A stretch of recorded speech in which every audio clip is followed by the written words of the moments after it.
दर्शक बंधु आजिकल समस्ते मोबाइल व्यवहार करुछंदी। गत किछि वर्षरे मोबाइल व्यवहार यथेष्ट मात्रा बढ़ी चली किंतु वर्तमान भी बढ़िबार लागिछि। एबे मोबाइल रे समस्ते केवल मनोरंजन पई व्यवहार करुछंदी। लोकमाने मोबाइल गेम खेलती, यात्रा देखती एवं सोशल मीडिया आप मध्य व्यवहार करती।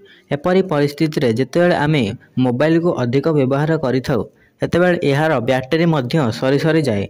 एभली परिस्थिति रे बारंबार मोबाइल चार्ज करिया अधिकांश लोक मोबाइल को 100% चार्ज करती। जदि आपण भी यह करती तेबे एहार असुविधा जानिछंती कि?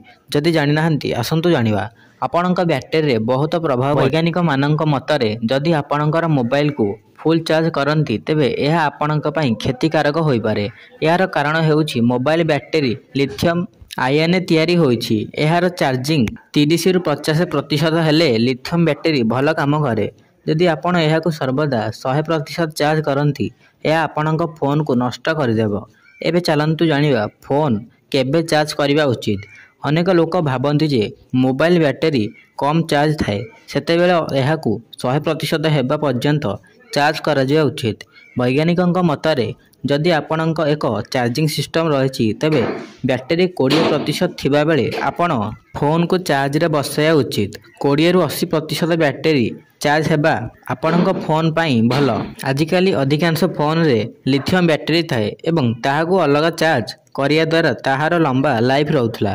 पूर्वरु पुराना फोन गुड़िक द्वितीय बैटरी सहित आसुथला एवं तार काम करिवार पद्धति अलग थिला।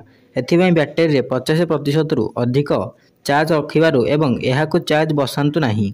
एहा कले मोबाइल खराब हो जाई थाए।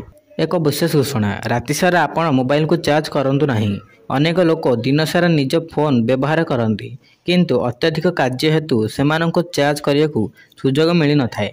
एभली परिस्थिति रे सेमाने केवल राति रे मोबाइल को चार्ज करियाकु समय पाती किंतु फोन चार्ज रे बसाया केबे भी उचित नुह। राति फोन 100% चार्ज हो जाए जेउ कारणु फोन बैटरी नष्ट हेबार आशंका थाए। फोन को बेड उपरे रखिया समय यही चार्ज करंतु नाही किंतु अनेक लोक निज फोन को बेड रे रखी चार्ज करती। यह तांको पई विपदपूर्ण होई पारे। यार कारण हेउछि जेतेबेले फोन को खट ऊपर रखी चार्ज करती सेतेबेले फोन गरम होई जाए जा फल रे खटरे निया लगी जाई पारे। चार्ज करिया समय फोन व्यवहार करंतु नाही। चार्ज करिया समय अनेक लोकंकर फोन व्यवहार करियर अभ्यास रहिछि। एपरि अभ्यास को आपणको विपद रे पकाई पारे। कोन आपण एसबु कथा जानिथिले कि? एहीपरि नुआ नुआ कथा जानिया पई ओ न्यूज़ गुड़िक जानिया पई हमको सब्सक्राइब कर।